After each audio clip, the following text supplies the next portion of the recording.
Hello and welcome to anyone and everyone who's decided to watch this video. And you know what? I love me some Transformers, I love me some trains, and I love me some Thomas the Tank Engine. And what happens when I get all three in one? Well, you get the Mechanic Toys Steve Train. And this is, of course, a remold, repaint of this particular third party's toy of the Hearts of Steel version of Bumblebee. And I gotta say, I'm a little surprised that they decided to make a Bumblebee, since clearly, if we look here at the mechanic of Mechanic Toys, obviously his favorite character is Bumper.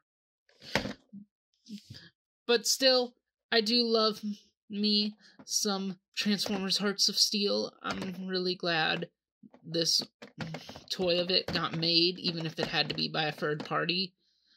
Although, admittedly, I was never able to get the Bumblebee release. But we now got this cool Thomas variant, and I'm really glad that this is the version I got, if I could only have one. Now, enough about the admittedly very beautiful box. Let's talk about the robot inside.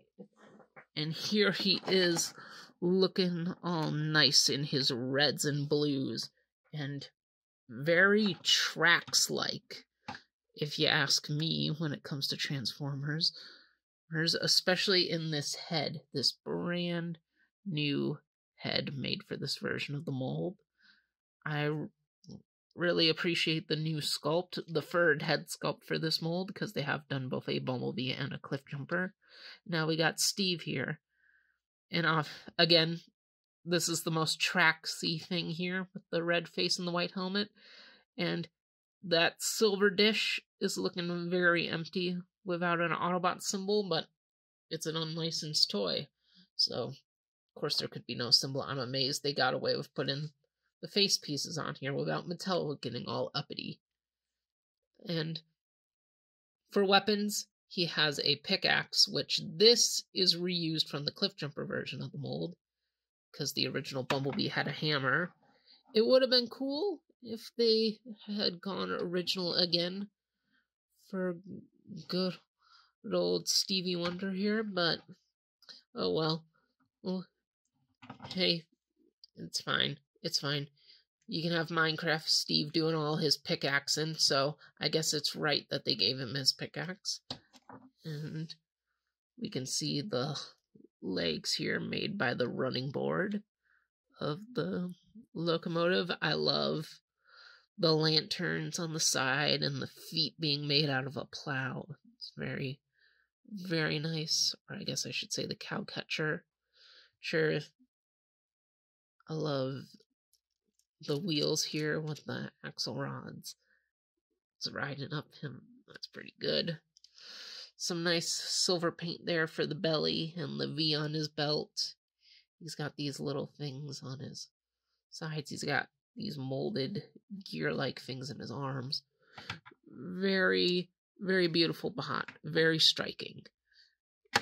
A very interesting iteration of this design. It wears these colors very well. Very well.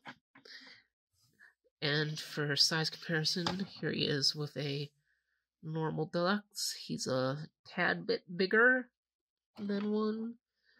Basically deluxe scale. You know, so if you want him in your regular Transformers collection, he could work. That said, I'm not the biggest fan of the plastic quality. It's like not garbage plastic, but it definitely feels like a little bit below Hasbro standards. I just gotta be honest, he doesn't have the best tactile feel. Like, he doesn't instantly feel like he's gonna break, but I'm not gonna rule it out. And also, here's what the back of him looks like. He's got a backpack that shifts around because of the transformation. And since he is a Thomas, let's do a little Thomas comparison. with Wooden Railway Thomas, a good old Take-Along Thomas, and the legendary shortly lived Lego Thomas.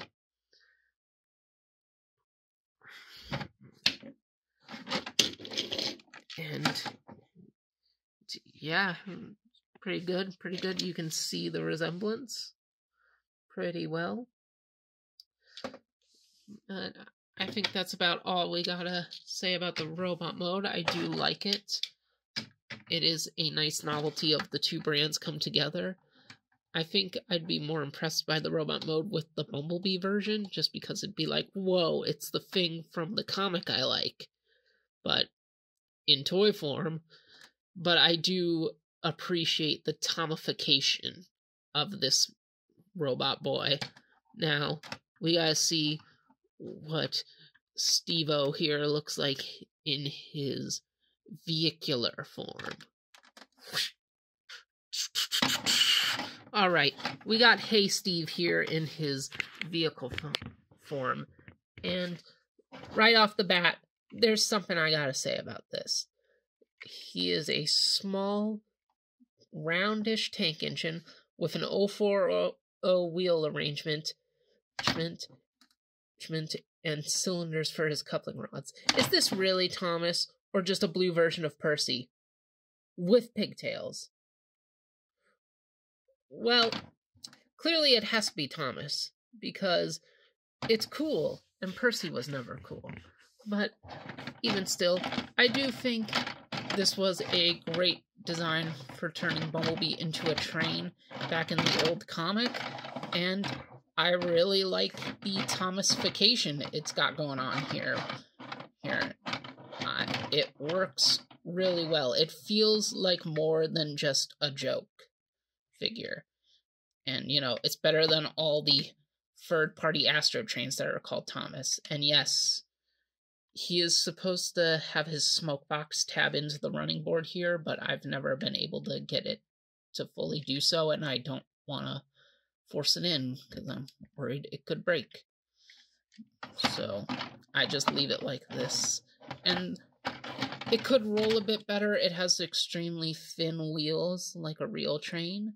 So, you know, sometimes it's got a hard time rolling. And yeah, he can store the weapon down here, which is pretty nice. It's a decent form of weapon storage, though it can definitely fall out pretty easy. But at least he's got weapon storage.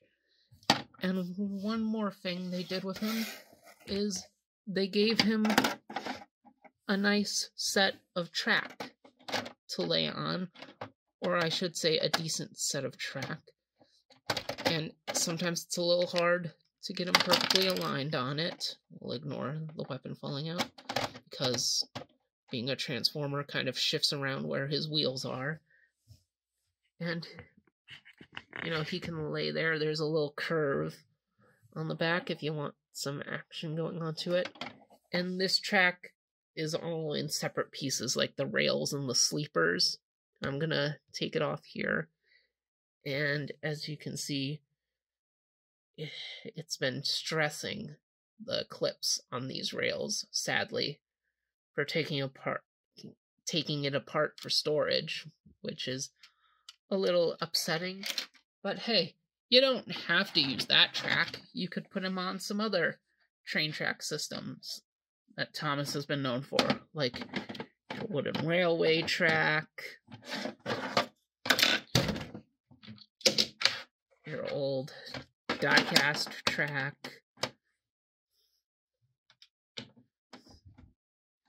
a good old Lego track, or you could just put him on some real-life train tracks. Now that's some pretty good scaling right there. And speaking of those other Thomases, let's bring them back in, just for a good old group shot. With the Wooden Railway, and the die-cast, and the Lego, who's gonna stand crooked. And oh, look at that, look at that. 3 Thomas, 1 Steve, all Blue Engine greatness. Just all together. Very nice. Very nice. Ignore the shadow the camera is making in the corner. Yes, very wonderful. And, you know, this figure is a great novelty to me. I feel like even right now, with the Hasbro Mattel deals happening, it's still very unlikely that a real Thomas and Transformers crossover could happen.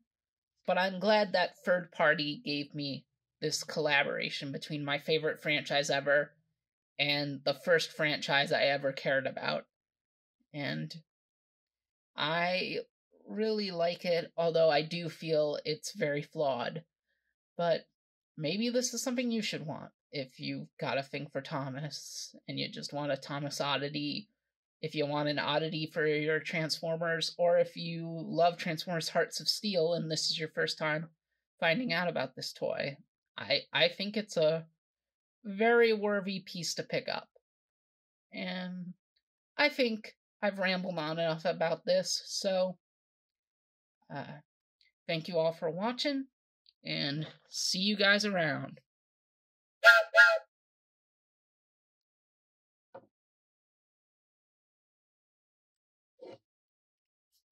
That was done with this, by the way, real wooden whistle. Had this since I was like 6.